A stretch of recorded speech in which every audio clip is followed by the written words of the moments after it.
A minha esposa colocou uma pasta de couro na mesa de jantar com um sorriso que parecia retirado de uma reunião de negócios.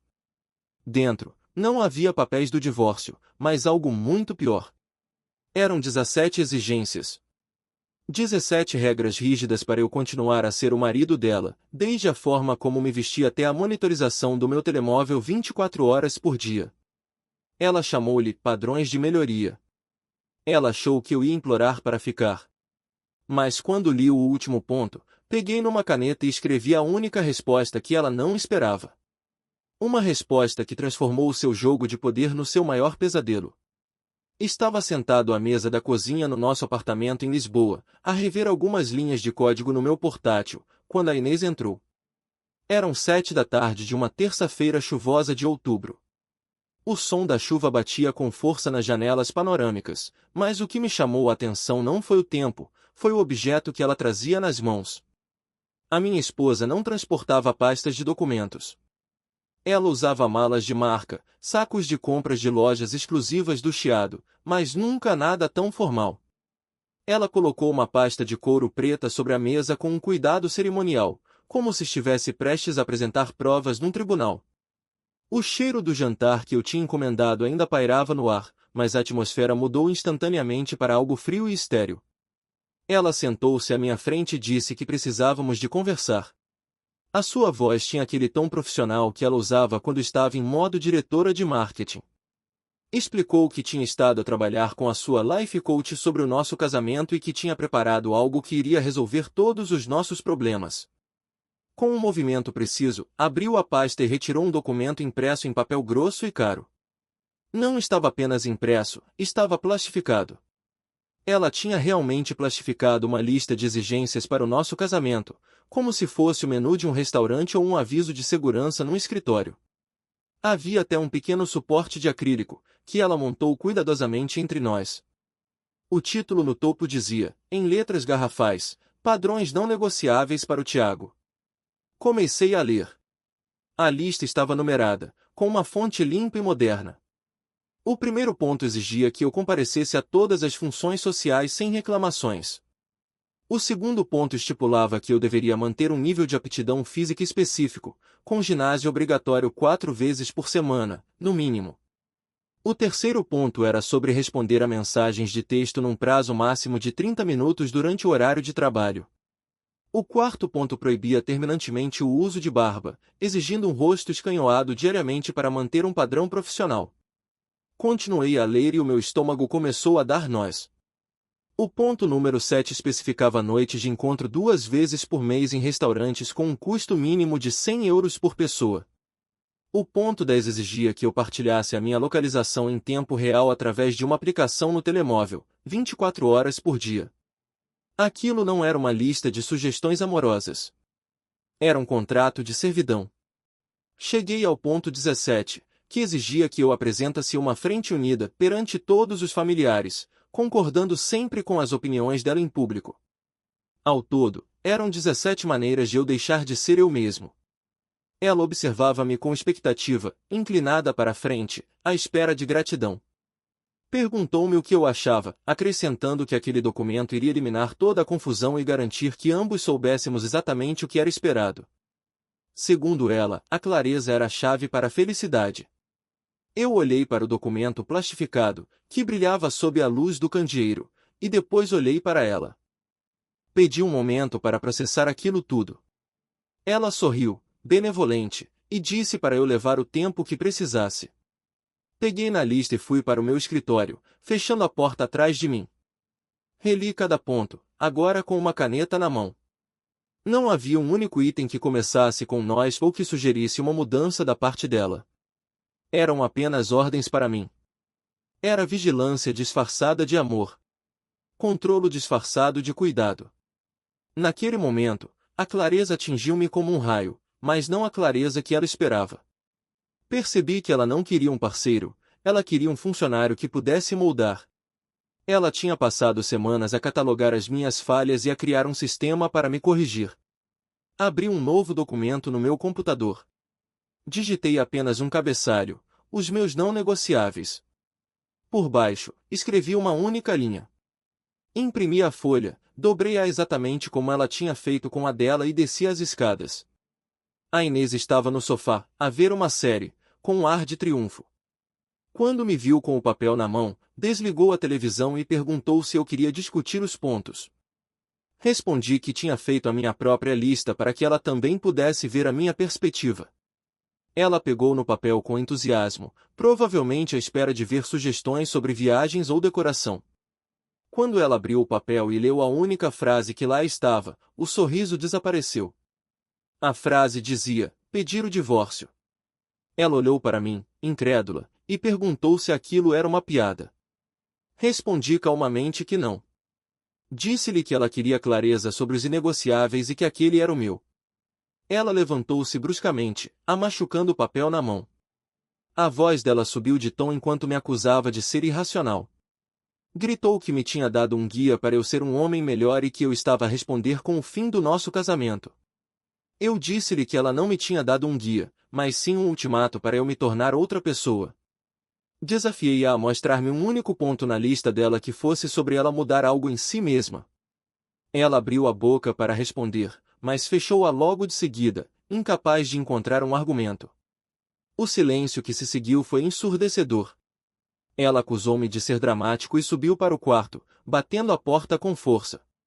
Fiquei na sala, a ouvir a chuva, mas pela primeira vez em anos, não senti ansiedade. Senti alívio. Dormi no sofá naquela noite, e quando acordei na manhã seguinte, senti o cheiro a café fresco vindo da cozinha. A Inês estava lá, vestida impecavelmente, a preparar o pequeno almoço como se nada tivesse acontecido. Ela nunca fazia café. Aquele gesto, aquela tentativa de normalidade forçada, foi a confirmação final de que a guerra tinha começado. Ela não ia aceitar a minha demissão sem lutar. E eu sabia que a lista plastificada era apenas o início de algo muito mais manipulador. Os dias que se seguiram transformaram-se num teatro surreal onde a realidade e a performance para as redes sociais colidiam violentamente. A Inês, que nunca tinha demonstrado interesse pelas minhas rotinas matinais, começou a comportar-se como uma esposa de anúncio de televisão dos anos 50, mas com um filtro de Instagram. O café na mesa era apenas o começo de uma campanha agressiva de melhoria que parecia desenhada não para salvar o nosso casamento, mas para provar ao mundo, e a si mesma, que ela era vítima heróica a tentar resgatar um marido relutante. A casa, que antes era um refúgio silencioso, tornou-se num estúdio de produção de conteúdos sobre a nossa felicidade conjugal. No sábado de manhã, o absurdo atingiu um novo patamar. Eu frequentava um ginásio old school na zona de Alvalade, um sítio sem luxos, com cheiro a ferro e suor, onde ia para descomprimir e não para socializar. Para meu espanto, a Inês apareceu lá, vestida com um conjunto de fitness de marca que contrastava gritante com o ambiente industrial e gasto daquele lugar. Ela, que sempre criticara o meu ginásio por ser pouco higiênico e frequentava um estúdio boutique exclusivo nas Amoreiras, estava ali, ao meu lado, enquanto eu fazia supino. Sem dizer uma palavra genuína, posicionou-se para tirar uma selfie conosco no espelho, garantindo que o meu esforço físico servisse apenas de cenário para sua narrativa digital. Mais tarde, vi a publicação. A legenda falava sobre como o amor verdadeiro era aparecer um para o outro e apoiar os hobbies do parceiro, acompanhada de emojis de corações e bíceps fletidos. A ironia era palpável, ela não estava lá por mim, estava lá pela validação dos seus seguidores. Cada gosto e comentário elogiando a sua dedicação era como combustível para sua ilusão de controle. Senti-me usado, como um adereço numa peça onde eu não tinha aceite participar. O contraste entre a frieza das nossas interações privadas e o calor das suas declarações públicas era perturbador. Em casa, dormíamos em quartos separados e mal trocávamos olhares. Online, éramos o casal modelo a superar obstáculos. A estratégia dela evoluiu rapidamente para o recrutamento de aliados. Numa terça-feira, a melhor amiga dela, a Marta, convidou-me para almoçar perto do meu escritório no Parque das Nações. Aceitei, curioso para saber qual seria a narrativa que a Inês lhe tinha vendido. A Marta, com um ar diplomático, começou a conversa dizendo que a Inês estava devastada e que eu estava a reagir de forma exagerada a uma simples tentativa de comunicação. Percebi imediatamente que a Inês tinha omitido os detalhes cruciais. Sem dizer uma palavra, desbloqueei o telemóvel e mostrei-lhe a fotografia que tinha tirado à lista plastificada e ao suporte de acrílico.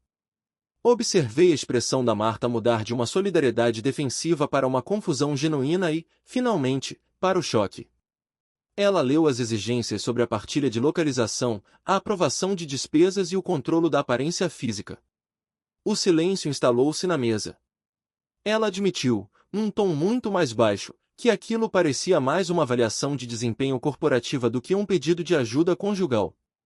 Foi nesse momento que ela deixou escapar algo que mudou a minha percepção de tudo. Disse que a Inês andava obcecada com as sessões da sua nova mentora de vida, uma mulher que cobrava valores exorbitantes para ensinar mulheres a gerir os seus parceiros como ativos financeiros. Aquela informação acendeu um alerta na minha mente. Nessa noite, enquanto a Inês tomava o seu banho de imersão, documentado, claro, com uma foto das velas e do vinho, decidi investigar as nossas finanças partilhadas. O que descobri foi avassalador. Nos últimos 6 meses, milhares de euros tinham sido transferidos para uma empresa de consultoria pessoal. Mas o pior não foi o dinheiro, foi o que encontrei no iPad da família, que estava sincronizado com a cloud dela. Havia notas de voz e transcrições das sessões com a tal mentora. A curiosidade venceu a ética e ouvi um dos áudios mais recentes. A voz da coach era fria e calculista. Ela instruía a Inês a não ceder, explicando que a minha resistência era apenas uma fase de recalibração e que eu precisava de ser quebrado para ser reconstruído à imagem do homem de alto valor que ela merecia. A mulher dizia explicitamente que o amor incondicional era um mito para pessoas fracas e que o casamento era uma transação de poder. Ouvir aquilo foi como levar um soco no estômago. A minha esposa não estava apenas a ser exigente, ela estava a ser doutrinada por uma charlatã que lucrava com a destruição da nossa intimidade. O choque transformou-se numa raiva fria e lúcida. A Inês não era apenas a vilã da história, ela era também uma marioneta. Mas isso não desculpava as suas ações. Ela tinha escolhido ouvir aquela mulher em vez de falar comigo. Ela tinha escolhido plastificar exigências em vez de expressar sentimentos. Naquele momento, percebi que não estava a lutar apenas contra minha esposa, mas contra toda uma ideologia tóxica que tinha infetado a nossa casa. E a descoberta final veio quando li um e-mail da coach a sugerir que, se eu continuasse a resistir, a Inês deveria começar a preparar o terreno para uma separação onde eu parecesse o culpado instável, utilizando as redes sociais para documentar a sua paciência infinita, face à minha frieza emocional. Aquilo não era amor, era guerra psicológica. E eu tinha acabado de interceptar os planos do inimigo. Fechei o iPad com a certeza absoluta de que a minha lista de uma linha não tinha sido um erro. Pelo contrário, tinha sido o único ato de sanidade no meio daquela loucura.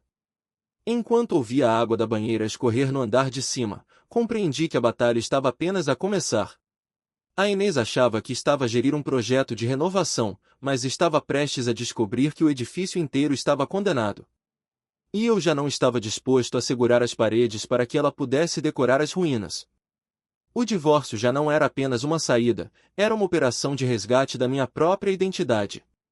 A formalização do fim começou num escritório de advogados na Avenida da Liberdade, um lugar com tetos altos e carpetes espessas que abafavam o som dos passos, mas não o peso das decisões. Assinei a petição de divórcio com uma mão firme, embora o meu coração batesse num ritmo descompassado. Não era o fim que eu tinha imaginado quando nos casamos há 12 anos, mas era o único caminho possível para preservar a minha dignidade. Quando o oficial de justiça entregou os papéis a Inês, a reação dela não foi de tristeza ou choque, mas de uma fúria calculada. A coach dela tinha-a preparado para aquele momento, convencendo-a de que o meu pedido de divórcio era apenas um teste de resistência, um bluff desesperado de um homem que sabia que estava prestes a perder uma mulher de alto valor. Em vez de recuar ou refletir, a Inês iniciou uma ofensiva nuclear. Se a nossa vida privada estava em ruínas, a sua persona pública estava mais ativa do que nunca. O meu feed de redes sociais transformou-se num campo de minas. Ela começou a partilhar textos vagos, mas cirurgicamente direcionados, sobre narcisismo encapotado e a dor de amar alguém emocionalmente indisponível. Não mencionava o meu nome, claro, para manter a plausibilidade de negação, mas todos os nossos amigos em comum sabiam exatamente de quem ela falava. Recebi mensagens de conhecidos a perguntar se eu estava bem, com aquele tom de piedade mórbida de quem acabou de ler um obituário. A narrativa dela era perfeita. Ela era a esposa dedicada que tentava evoluir e salvar o casamento, e eu era a âncora enferrujada que a impedia de navegar. A escalada atingiu o seu ponto crítico 2 semanas depois, quando a Inês me enviou uma mensagem a pedir uma reunião de mediação familiar. Ela alegou que os pais dela estavam preocupados e que, por respeito à história que tínhamos com eles, eu deveria uma explicação cara a cara. Contra o conselho do meu advogado, mas movido por um resto de consideração pelos meus sogros, que sempre me trataram como um filho, aceitei ir ao nosso apartamento. O que encontrei não foi uma reunião, foi uma emboscada. Sentados na sala de estar, com uma gravidade de velório, estavam os pais dela e a irmã mais nova, a Cláudia. A Inês estava sentada numa poltrona, com um lenço na mão, a imagem perfeita da fragilidade injustiçada. O ambiente estava carregado. A minha sogra, uma senhora habitualmente doce, olhou para mim com desilusão e perguntou como é que eu podia deitar fora 12 anos de casamento sem sequer tentar lutar. A Inês tinha lhes contado uma versão da história onde eu tinha simplesmente desistido porque não queria fazer o esforço de crescer ao lado dela. Ela tinha omitido convenientemente a lista plastificada, as exigências de controlo e as transferências bancárias para Guru Digital. Percebi então que aquela era a cartada final da coach, usar a pressão social e familiar para me coagir a voltar à negociação, ou seja, à submissão. Senti uma calma fria descer sobre mim. Não me sentei. Em vez disso, pousei a minha pasta na mesa de centro, afastando um arranjo de flores secas.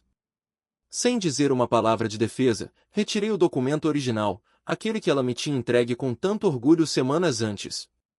O plástico brilhava sob as luzes da sala. Coloquei-o à frente do meu sogro. O silêncio que se seguiu enquanto ele lia os 17 pontos foi pesado, apenas quebrado pelo som do papel a ser passado de mão em mão. Vi os olhos da Cláudia regalarem-se quando leu a exigência sobre a partilha de localização 24 horas por dia e a proibição de falar com certos amigos. A vergonha começou a infiltrar-se na sala, mas eu ainda não tinha terminado. Ao lado da lista, coloquei os extratos bancários impressos que mostravam os pagamentos à mentoria de elite para esposas. Eram milhares de euros drenados da nossa conta poupança conjunta para financiar a lavagem cerebral que estava a destruir a nossa vida. E, como golpe de misericórdia, tirei o meu telemóvel e liguei-o à coluna Bluetooth da sala. Tinha guardado um excerto de áudio que encontrara na cloud, uma gravação de uma sessão onde a Inês expressava dúvidas sobre ser tão dura comigo. A resposta da coach ecoou pela sala com uma clareza cristalina e cruel. A voz da mulher dizia, com um desprezo audível, que a Inês precisava de parar de ser uma menina carente e começar a tratar o marido como um cão que precisa de treino, sugerindo que ela usasse a culpa e a vergonha pública para me domar. A sala ficou paralisada. A Inês empalideceu, o rosto drenado de toda a cor, enquanto a voz da sua mentora expunha a manipulação nua e crua. A máscara de vítima caiu, revelando a realidade grotesca de que ela não estava a tentar salvar o casamento, estava a tentar vencer uma guerra que ninguém mais sabia que estava a acontecer. A minha sogra levou as mãos à boca, chocada com a brutalidade das palavras. O meu sogro, um homem de princípios antigos, olhou para a filha não com raiva, mas com uma tristeza profunda, como se não reconhecesse a mulher que estava à sua frente. A ilusão da Inês desmoronou-se ali mesmo, no chão daquela sala de estar decorada com perfeição. Ela olhou para mim, à espera de ver triunfo no meu rosto, mas tudo o que encontrou foi exaustão. Eu não tinha ganho nada, todos nós tínhamos perdido. Recolhi o meu telemóvel, deixando os papéis espalhados na mesa como provas de um crime emocional. Disse-lhes que aquela era a verdade sobre o meu abandono e que não haveria mais mediações. Virei costas e saí do apartamento, deixando para trás o silêncio atordoado de uma família que acabava de descobrir que a filha se tinha tornado num monstro criado por algoritmos e inseguranças. Enquanto descia no elevador, o meu telemóvel vibrou com uma notificação do Instagram. A Inês tinha apagado todas as publicações sobre mim. A Guerra Fria tinha acabado, mas o inverno nuclear da sua solidão estava apenas a começar. A calmaria que se seguiu à minha saída do apartamento no Parque das Nações não foi de paz imediata, mas de um silêncio necessário e reparador. Instalei-me num pequeno estúdio alugado em Santos, longe da estética corporativa e fria que a Inês tanto valorizava. Ali, rodeado por caixas por desembalar e sem qualquer decoração instagramável, comecei a respirar novamente. No entanto, enquanto eu recuperava o meu fôlego, o mundo meticulosamente construído da Inês desmoronava-se com a velocidade de um castelo de cartas num vendaval. A primeira peça a cair foi, previsivelmente, a mais cara e a mais tóxica, a sua mentora. Quando cortei o acesso às nossas contas conjuntas, seguindo o conselho do meu advogado, o fluxo de dinheiro para a consultoria de elite cessou abruptamente. A Inês, desesperada e a ver a sua narrativa de vítima ser desmantelada pela verdade que expus à família, procurou a sua guia para uma gestão de crise. Soube através da Cláudia, a minha cunhada, que a resposta da coach foi de uma crueldade transacional chocante. Assim que o pagamento mensal falhou e a Inês se tornou um caso difícil que exigia trabalho real em vez de apenas validação, a guru desapareceu. Não houve palavras de conforto nem estratégias de reconciliação. A mulher enviou um e-mail lacônico a dizer que a energia da Inês tinha baixado para um nível de vibração de escassez incompatível com o programa de mulheres de alto valor. Bloqueou a Inês em todas as plataformas digitais, expulsou-a do grupo exclusivo de Telegram e, essencialmente, descartou-a como um produto defeituoso. A ironia era brutal. A pessoa que tinha ensinado a Inês a tratar o marido como um ativo descartável acabou por fazer exatamente o mesmo com ela. A Inês ficou sozinha, sem o guião que lhe tinha ditado cada pensamento e ação nos últimos 6 meses. O isolamento social seguiu-se rapidamente. A revelação na sala de estar dos pais dela tinha causado danos irreparáveis à sua imagem de filha perfeita. Os meus sogros, que sempre a tinham colocado num pedestal, não conseguiram digerir a crueldade calculada dos áudios que ouviram. Eles não lhe gritaram nem a expulsaram, o que teria sido mais fácil de digerir para alguém habituado ao conflito. Em vez disso, trataram-na com uma distância polida e dolorosa. Recusaram-se a ouvir as suas justificações habituais. Quando ela tentou ligar à mãe para se queixar da minha intransigência, a resposta foi um silêncio pesado e uma mudança de assunto. A rede de segurança emocional que ela sempre teve como garantida tinha desaparecido, retirada não por maldade, mas por uma desilusão profunda. Até no trabalho, o santuário onde ela reinava como a diretora de marketing implacável, as fendas começaram a aparecer. A exaustão emocional e a falta da validação constante das redes sociais, que ela tinha abandonado por vergonha, deixaram-na desnorteada.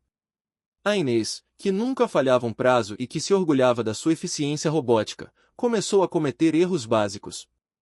A máscara de perfeição estava a derreter, revelando uma mulher assustada e profundamente insegura que já não sabia quem era sem um público para aplaudir.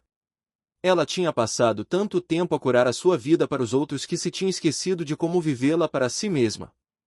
A Cláudia contou-me que foi numa noite de sexta-feira que a realidade finalmente a atingiu. A Inês estava sozinha no nosso apartamento vasto e moderno, rodeada pelos móveis de design que tínhamos escolhido juntos, mas que agora pareciam peças de museu numa sala vazia.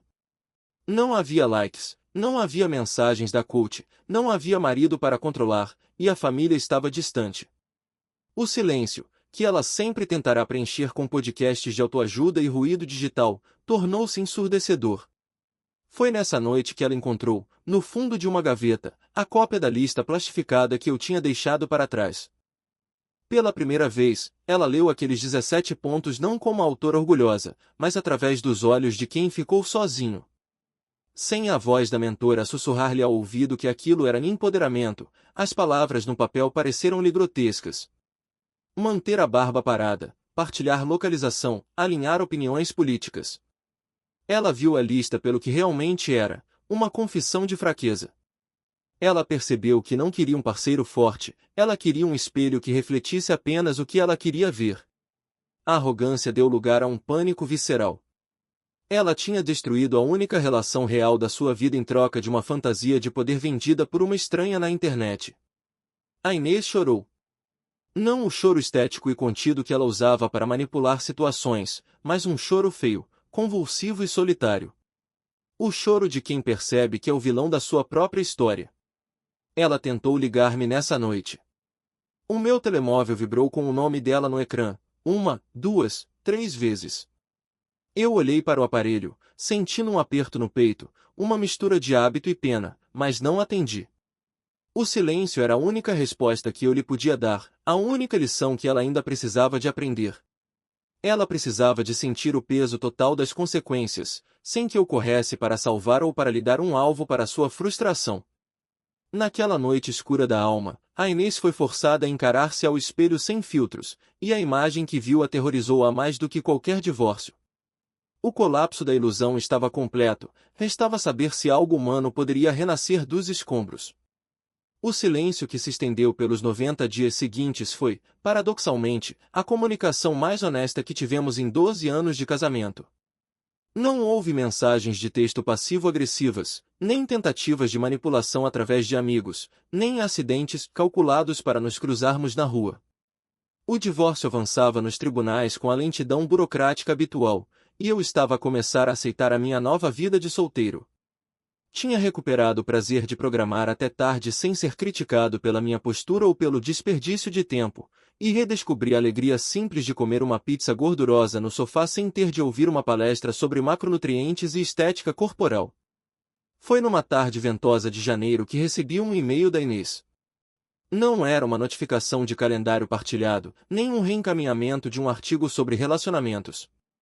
Era um texto curto, sóbrio, desprovido de emojis ou formatações corporativas. Ela pedia apenas 30 minutos do meu tempo. Sugeria um café pequeno e antigo na Graça, um sítio onde tínhamos ido no nosso segundo encontro, muito antes da ascensão da sua carreira e da obsessão pela imagem. Hesitei. O meu instinto de autopreservação gritava que aquilo poderia ser uma nova tática, uma fase 2 de algum plano de reconquista desenhado por uma nova guru. Mas algo na simplicidade do pedido convenceu-me a ir. Quando cheguei, ela já lá estava, sentada a uma mesa de canto, longe das janelas.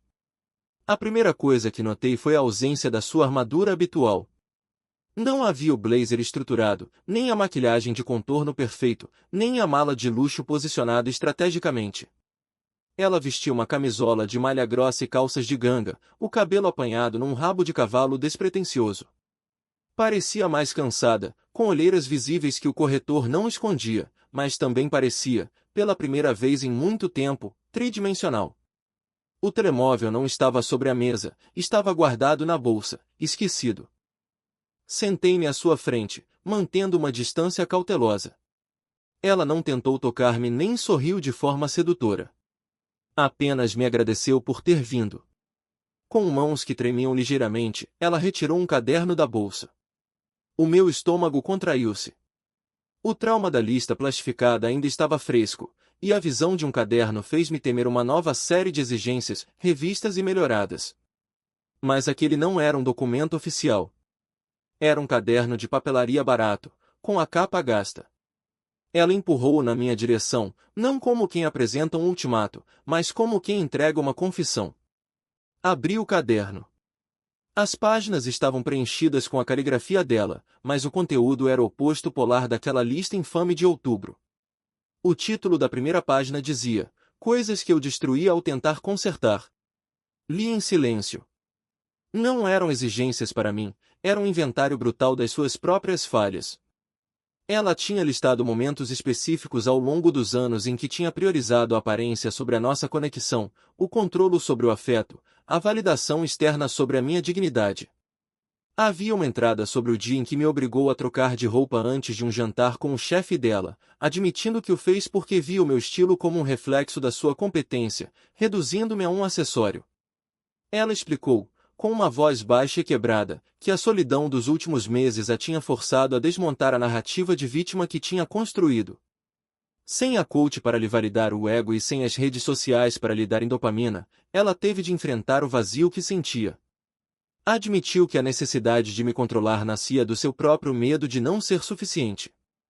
Se eu fosse perfeito, segundo os padrões dela, então a vida dela pareceria perfeita, e ela não teria de lidar com as suas próprias inseguranças profundas. A lista plastificada não era sobre mim, era um escudo para ela. Fechei o caderno e olhei para ela. Pela primeira vez, não vi a diretora de marketing implacável, mas a mulher por quem me tinha apaixonado, despida de artifícios. Perguntei-lhe o que ela esperava daquele encontro. A resposta dela surpreendeu-me pela sua falta de ambição estratégica. Ela disse que não esperava que eu rasgasse os papéis do divórcio. Disse que sabia que tinha quebrado a confiança de uma forma que talvez fosse irreparável. O objetivo dela ali não era fechar o negócio da reconciliação, mas apenas garantir que eu sabia que ela tinha finalmente percebido o erro. Ela queria libertar-me da culpa, assumindo a responsabilidade total pela destruição do nosso casamento. Aquele momento de vulnerabilidade real, sem audiência e sem expectativas de recompensa, foi o ponto de viragem. Eu disse-lhe que a mudança não se provava com palavras num caderno, mas com a consistência do tempo. Disse-lhe que o Tiago que ela tentou moldar já não existia, e que o homem que estava à sua frente não aceitaria menos do que respeito absoluto pela sua individualidade. Ela assentiu, com lágrimas silenciosas a correrem pelo rosto, aceitando a minha dureza como justa. Não voltamos para casa juntos naquele dia. Não houve um beijo cinematográfico à chuva. Mas tomamos uma decisão. Concordamos em suspender o processo de divórcio por 6 meses, não para voltarmos a ser casados no papel, mas para começarmos a namorar do zero, como dois estranhos que se estão a conhecer pela primeira vez. Estabelecemos um novo contrato, verbal e simples, honestidade radical, 0 tentativas de otimização do outro e terapia individual obrigatória para ela. Se, em algum momento, ela voltasse a tentar gerir a minha existência, o divórcio avançaria imediatamente. Ao sair do café, senti o ar frio de Lisboa bater-me na cara, mas desta vez trazia uma promessa de renovação. A Inês ficou para trás, a pagar a conta, recusando-se a deixar-me tratar dela. Olhei para trás através da vidraça. Ela estava a escrever algo no caderno, sozinha, sem tirar uma fotografia ao café para o Instagram. Aquele pequeno gesto invisível valia mais do que 1000 declarações de amor públicas. O nosso futuro era incerto, uma página em branco cheia de riscos e rasuras, mas pela primeira vez em anos, a caneta estava nas mãos dos dois. A lista plastificada tinha ardido, e das suas cinzas, algo real e imperfeito começava finalmente a nascer. O amor, aprendi-o da forma mais difícil, não é um projeto de gestão, é o ato corajoso de deixar o outro ser exatamente quem é.